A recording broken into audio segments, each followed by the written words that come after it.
গল্পটা শোনার আগে অবশ্যই মুখে টাওয়াল ওড়না বা কিছু একটা দিয়ে মুখটা সাবধানে রাখবেন। মায়ের হাতে খেলানি খেলে আমি দায়ী না। বল্টু হ উচ্চারণ করতে পারে না, হকে গো বলে ফেলে। ক্লাসে নতুন ম্যাডাম এসেছে, এবার পরিচয় পর্ব শুরু হলো।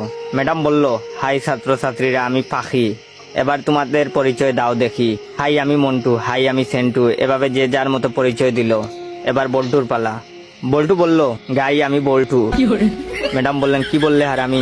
বল্টু বলল, গাই বললাম, আপনি আমাকে গাই বলেছেন, আমিও আপনাকে গাই বললাম।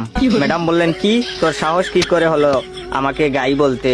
কে তোকে এসব বলতে বলেছে, বল আমাকে। বল্টু বলল, প্রধান শিক্ষক, তিনি বলেছেন ম্যাডাম এসে সবাইকে গাই বলবে, তোমরাও ম্যাডামকে গাই বলবে। বল্টুর কথা শুনে ম্যাডাম কাঁদা শুরু করলো। এমন সময় পাশের ঘর থেকে হেড স্যার আসলো। হেড স্যার আবার ক বলতে পারে না, ক কে প বলে ফেলে। হেড স্যার এসে বললেন, কি ব্যাপার ম্যাডাম, এভাবে পাচ্ছেন যে? প্রথম দিনেই ম্যাডাম রে এভাবে পাদানো হলো কেন? হেড স্যারের কথা শুনে ম্যাডাম আরো জুড়ে জুড়ে কাঁদা শুরু করলো। হেড স্যার বললেন, প্লিজ ম্যাডাম, আপনি এত জুড়ে জুড়ে পাদবেন না, আজ আপনার প্রথম দিন, আপনি এত জুড়ে জুড়ে পাদলে মানুষ কি ভাববে? প্লিজ আস্তে আস্তে পাদুন, তাহলে আমরা ছাড়া আপনার পাদার শব্দ অন্যরা শুনতে পাবে না।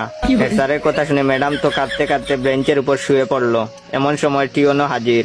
টিওনো আবার শ বলতে পারে না, শকে ম বলে ফেলে। টিওনো, কি ব্যাপার ম্যাডাম, আপনি এখানে মুতলেন কেন? বেঞ্চের উপর মুতলে কি ভালো লাগবে?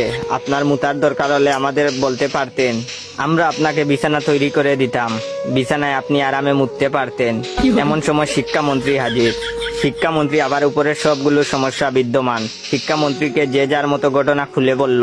বল্টু বলল, আমি ম্যাডামকে গাই বলেছি। হেড স্যার বললেন, আমি ম্যাডাম রে আসতে পারতে বলেছি। টিওনো বলল, ওদের কথার জন্য ম্যাডাম বেঞ্চের উপরে মুততেছিল, তাই আমি ম্যাডামকে বিছানায় মুততে বলেছি। তখন শিক্ষামন্ত্রী বললেন, ও বুঝেছি, গাইটা পাততে পাততে বেঞ্চের উপরে মুতেছে। এটা শোনার পর ম্যাডাম তো বেহুশ।